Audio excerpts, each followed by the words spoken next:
آج کے اس تفصیلی جائزے میں ہم ایک ایسی صورتحال کا بالکل غیر جانبدارانہ تجزیہ کرنے والے ہیں جو تیزی سے بدل رہی ہے۔ ہمارا مقصد ہے ان بڑے دعووں کو سمجھنا جو امریکہ، اسرائیل اور ایران کی کشیدگی اور اس کے عالمی اثرات کے حوالے سے سامنے آ رہے ہیں۔ ہم نے ان سب کو جمع کیا ہے تاکہ اس پوری صورتحال کو، جو کہ بظاہر بہت پیچیدہ لگتی ہے، آسانی سے سمجھا جا سکے۔ چلیے سیدھے اس کے بالکل درمیان میں چلتے ہیں۔ یہ ایک انتہائی سنگین اور ایمرجنسی الرٹ ہے جو مبینہ طور پر ایرانی فوج کی طرف سے آیا ہے۔ دعویٰ کیا گیا ہے کہ جنگ دوبارہ شروع ہونے والی ہے اور ہماری انگلیاں ٹریگر پر ہیں۔ بالکل یہی وہ بنیادی پوائنٹ ہے جہاں سے موجودہ کشیدگی کے ان بڑے دعووں کی شروعات ہوتی ہے۔ اب آتے ہیں پہلے حصے کی طرف، فوری تنازع کا انتباہ، یعنی عوامی تاثر اور پوشیدہ حقائق کے درمیان فرق۔ یہاں ذرائع کا جو نظریہ ہے نا، وہ واقعی بہت دلچسپ ہے۔ دعویٰ یہ کیا جا رہا ہے کہ امریکہ کی جانب سے امن مذاکرات اور سفارتی کوششوں کی جو باتیں سامنے آ رہی ہیں وہ دراصل محض ایک دکھاوا ہے۔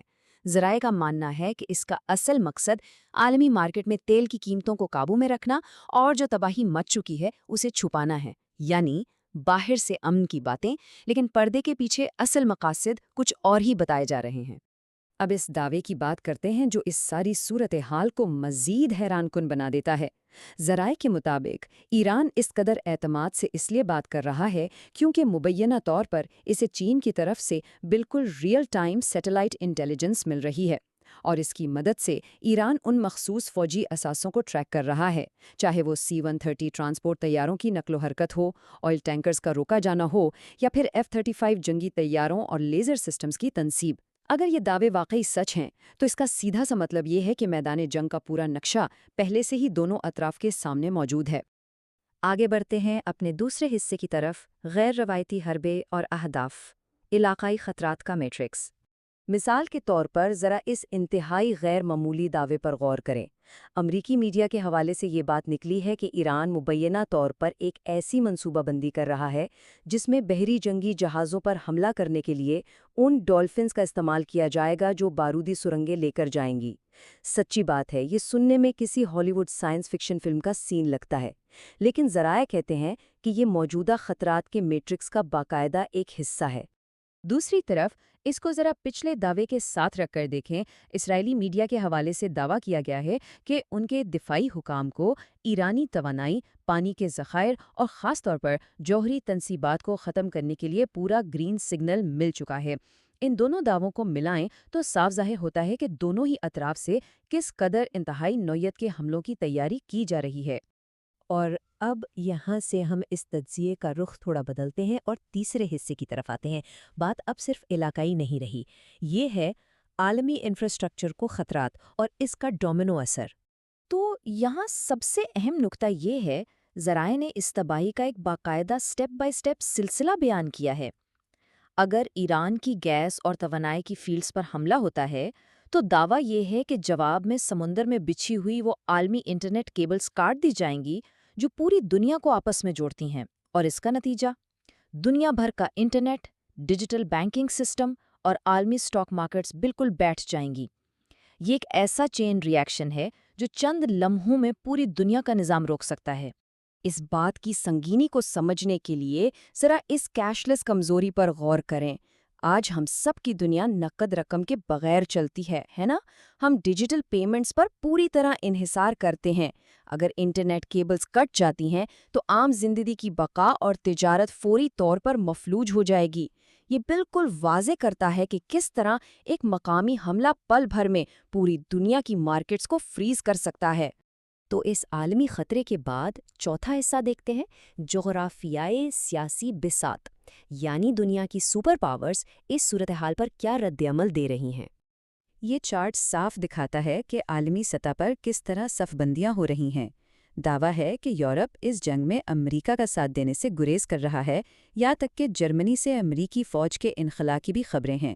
چین، وہ ایک طرف ریئل ٹائم انٹیلیجنس شیئر کر رہا ہے تو دوسری طرف جنگ سے بچنے کی تنبیہ بھی کر رہا ہے اور اپنے سفارتی دورے بھی منسوخ کر سکتا ہے، جبکہ روس کے حوالے سے دعویٰ ہے کہ ولادیمیر پوٹن نے سخت انتباہ کیا ہے کہ ایران پر کوئی بھی حملہ کسی صورت قبول نہیں کیا جائے گا، یعنی دنیا کی بڑی طاقتیں اب اپنی اپنی باؤنڈریز طے کر رہی ہیں۔ اب ایک بڑا سوال پیدا ہوتا ہے، جب عالمی طاقتیں لکیریں کھینچ رہی ہیں اور انٹرنیٹ سے لے کر توانائی تک سب کچھ داؤ پر لگا ہوا ہے، تو کیا مالیاتی جنگ پہلے سے ہی اس نظام کو کنٹرول نہیں کر رہی؟ آئیے دیکھتے ہیں۔ آخری اور پانچواں حصہ، اقتصادی اثرات، مارکیٹس، ہیرا پھیری اور سرمائے کی منتقلی۔ یہاں ہم دیکھیں گے کہ جنگ کا خطرہ مبین طور پر عالمی دولت کا نقشہ کیسے بدل رہا ہے۔ اس نمبر پر ذرا غور کریں، 2 سے 3 گنا۔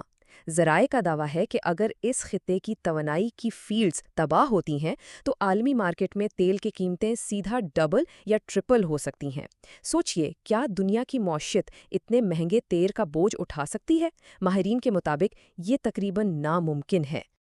اور صرف یہی نہیں، اس ٹائم لائن دعوے کو دیکھیں۔ ذرائع کا ماننا ہے کہ مارکیٹ کو مصنوعی طریقے سے کنٹرول کرنے کا ایک باقاعدہ چکر چل رہا ہے۔ ہوتا کچھ یوں ہے کہ جمعے کو جب مارکیٹس بند ہوتی ہیں تو سفارتی تجاویز پیش کی جاتی ہیں۔ ویکینڈ پر جب چھٹی ہوتی ہے تو ان تجاویز کو مسترد کر کے دھمکیاں دی جاتی ہیں تاکہ جب پیر کو نیو یارک کا سیشن کھلے تو مارکیٹ ان کی مرضی کے مطابق ری ایکٹ کرے۔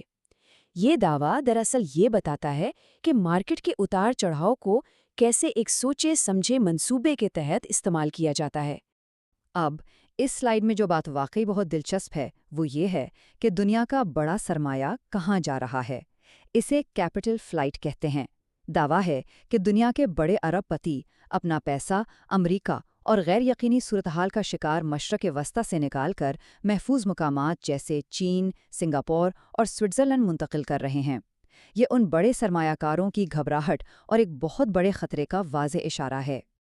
ان سب باتوں، دعووں اور سرمائے کی منتقلی کو دیکھنے کے بعد ہم اس تجزیے کو اس آخری اور اہم سوال پر ختم کرتے ہیں۔ اگر واقعی کوئی مقامی تنازع عالمی انٹرنیٹ کیبلز کو کاٹ کر پوری دنیا کی ڈیجیٹل مارکیٹس کو تباہ کر سکتا ہے، تو کیا واقعی کوئی ایک بھی ایسی معیشت ہے جو اس تباہی کے اثرات سے پوری طرح محفوظ رہ سکے؟ اس آپس میں جڑی ہوئی دنیا میں یہ وہ سوال ہے جو ہم سب کو سوچنے پر مجبور کرتا ہے۔ آج کے اس تفصیلی جائزے میں ساتھ رہنے کا بہت